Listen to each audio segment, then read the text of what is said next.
जगत में प्रत्येक व्यक्ति को किसी ना किसी प्रकार की निर्बलता अवश्य होती है। जैसे कोई बहुत तेजी से दौड़ नहीं पाता तो कोई अधिक भार नहीं उठा पाता, कोई असाध्य रोग से पीड़ित रहता है तो कोई पढ़े हुए पाठों को स्मरण में नहीं रख पाता। ऐसे अनेकों उदाहरण और भी हैं। क्या आप किसी ऐसे व्यक्ति को जानते हैं जिसे सब कुछ प्राप्त हो और हम जीवन की उस एक निर्बलता को जीवन का केंद्र मानकर जीते हैं? इस कारणवश हृदय में दुख और असंतोष रहता है सदा। निर्बलता मनुष्य को जन्म से अथवा संजोग से प्राप्त होती है, किंतु उस निर्बलता को मनुष्य का मन अपनी मर्यादा बना लेता है। किंतु कुछ व्यक्ति ऐसे भी होते हैं जो अपने पुरुषार्थ और श्रम से उस निर्बलता को पराजित कर देते हैं। क्या भेद है उनमें और अन्य लोगों में? क्या आपने कभी विचार किया है? सरल सा उत्तर है इसका। जो व्यक्ति निर्बलता से पराजित नहीं होता, जो पुरुषार्थ करने का साहस रखता है हृदय में, वो निर्बलता को पार कर जाता है। अर्थात निर्बलता अवश्य ईश्वर देता है, किंतु मर्यादा मनुष्य का मन ही निर्मित करता है। स्वयं विचार कीजिए।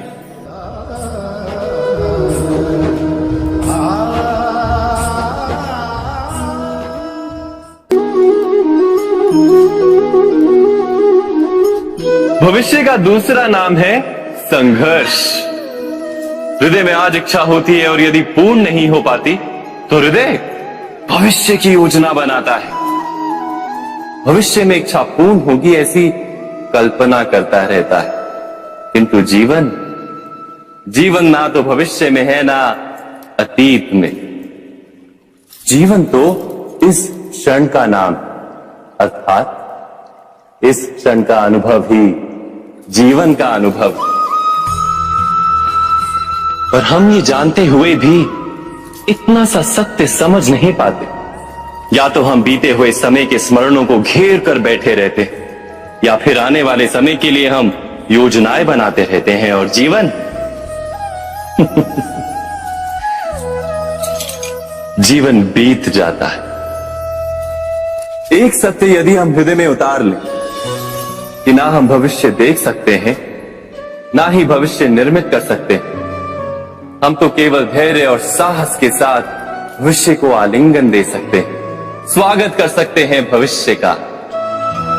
तो क्या जीवन का हर पल जीवन से नहीं भर जाएगा? स्वयं विचार कीजिए।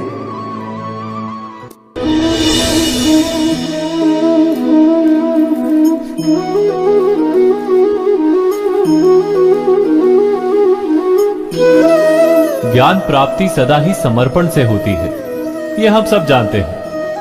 किंतु समर्पण का वास्तविक महत्व क्या है? क्या हमने कभी विचार किया? मनुष्य का मन सदा ही ज्ञान प्राप्ति में विभिन्न बाधाओं को उत्पन्न करता है। कभी किसी अन्य विद्यार्थी से ईर्ष्या हो जाती है, कभी पढ़ाए हुए पाठों पर संदेह जमता है और कभी गुरु द्वारा दिया गया दंड मन को अहंकार से भर देता है। नहीं, क्या ऐसा नहीं होता? न जाने कैसे कैसे विचार मन को भटकाते हैं और मन की इसी अयोग्य स्थिति के कारण हम ज्ञान प्राप्त नहीं कर पाते। मन की योग्य स्थिति केवल समर्पण से निर्मित होती है। समर्पण मनुष्य के अहंकार का नाश करता है, ईर्ष्या, महत्वाकांक्षा आदि भावनाओं को दूर कर हृदय को शांत करता है और मन को एकाग्र करता है। वास्तव में ईश्वर की सृष्टि में ना ज्ञान की मर्यादा है ना ज्ञानियों की। गुरु दत्तात्रेय ने तो गाय और श्वान से भी ज्ञान प्राप्त कर लिया था। अर्थात विषय ब्रह्म ज्ञान का हो या जीवन के ज्ञान का या गुरुकुल में प्राप्त होने वाले ज्ञान का, उसकी प्राप्ति के लिए गुरु से अधिक महत्व है उस गुरु के प्रति हमारा समर्पण। क्या ये सत्य नहीं?